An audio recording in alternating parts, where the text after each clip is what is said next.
kasama ko naman ngayon si Ginong Efren Barroso at mga kasama niyang factory workers sa Quezon City. Ang reklamo nila, ang kanilang employer na sobrang barat magpasahod.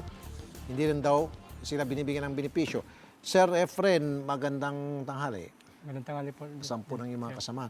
So, Quezon City, 537 po dapat per day. Opo. Magkano ho yung arawan nyo? Tulad ikaw, sir, magkano? Nasa 500 lang po, sir. 500. So, kulang pa ng 37. Opo. Pero merong iba sa inyo rito, no? 400? Opo, sir. Oh, lugi ng 137. Ano ba itong amo nyo? Chinese? Ilocano po, sir. Ilocano? Ilocano. Ba't ka natatawa nung sinabi mo Ilocano? Okay. Hindi, baka inisip po, Ilocano kuripot. Hindi po lahat ng Ilocano. My father is Ilocano. My wife is Ilocana. Opo, sir. Hindi po. Hindi lahat ng Ilocano. Yung lalaki si Ilocano. Opo. Si babae. Ilocano, babae. Ay, Ilocano yung babae. Opo. Yung lalaki. Lalaki, Ilocano. Ha? Ilocano po. Bisaya? Ah, Ay, yung Yung ano kasi yung lalaki. yung babae, Bisaya. Bali, asawa ngayon ng amo namin.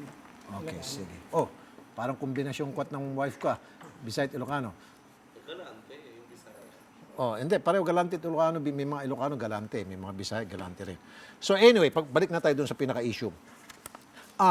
Wala pong benefits. Ibig sabihin, PhilHealth, SSS, Pag-ibig, tablado kayo. Wala po. Yung iba po sabi niyo, wala po. Yung iba meron. Opo, meron po. Bakit yung iba. selective? Bakit hindi pare-parehas? Depende po sa tagal, sir. Pagka yung umabot po na 5 taon, binibigyan po ng benepisyo. 5 taong ka pa mag-antay. Opo. Ganun po Jesus. katagal. Grabe naman. Tapos walang payslip. Wala po, sir. Walang holiday pay. Wala po. Wala po double pay. Walang OT. Meron po, sir. 13-month pay. Meron din po. Okay. Nasa rin telepono si Maria Victoria Calma, presidente ng Bitonit Production Philippines Incorporated. Ito na ba yung Opo, sir. mayari?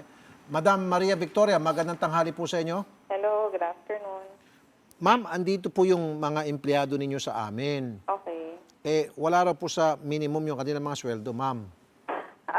Yung iba ho dyan, kilala ko. Yung iba naman po, medyo baguhan lang din. Pero example ho, si Romel po, nasa minimum naman po yan.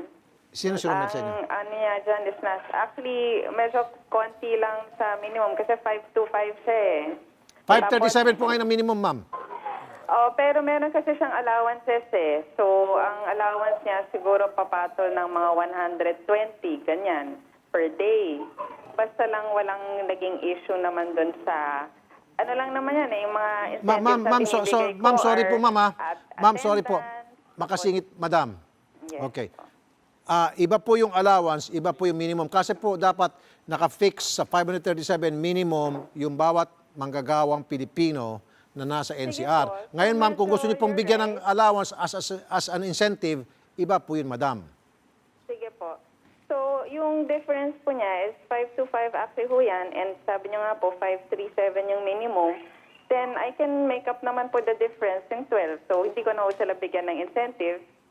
Papasok ko na lang doon sa ano na nila, sa daily nila. Tama, ma'am. Ma'am, meron kasing mga empleyado din kayo na 400 lamang po ang tinatanggap na sahod kada araw. Okay. So, may difference po na 137, ma'am. I will look into that na lang po, yung mga claims na lang na yan. But Okay. kasi yung mga naalala ko dyan, sila Romel, tapos sila Eddie. Okay. Yan po yung mga kilala ko dyan. Okay. Tapos, ma'am, kailangan po magbigay tayo ng payslip. Importante po yan. Required Okay. po yan. Pwede naman po. Okay. Ma'am, sandali po, ma'am. Kausapin ko Secretary Silvestre Bello, the third ng DOLE. Secretary Bello, magandang tanghali po.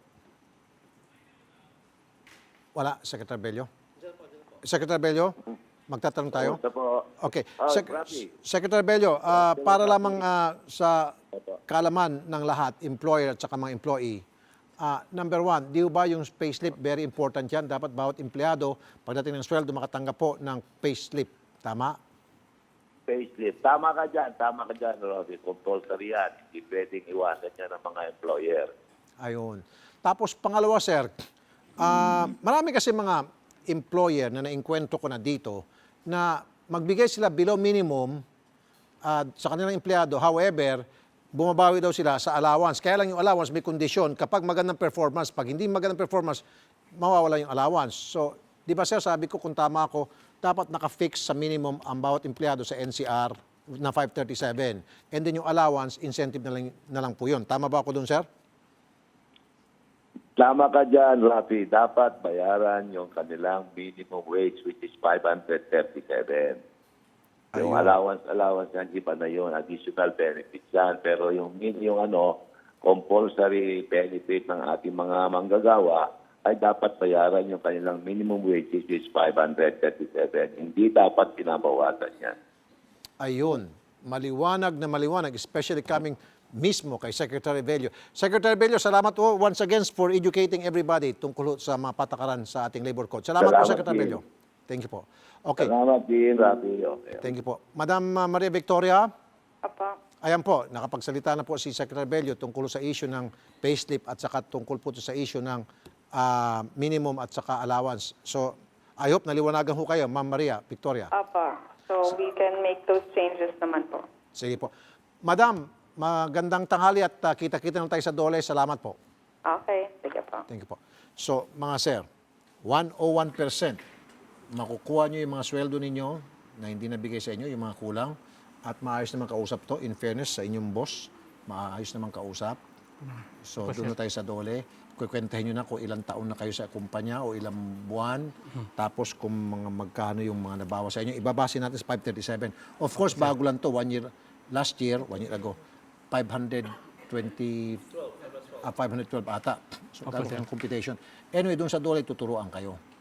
At magpapakitaan kayo ng computation ninyo kung tumutugma doon sa Dole at saka doon sa amo, di magkabayaran na kayo. Sir. Ano ito pa man mangyari, may matatanggap kayo mga pera. Opo. Okay? Salamat po, sir. Salamat po sa pagpunta.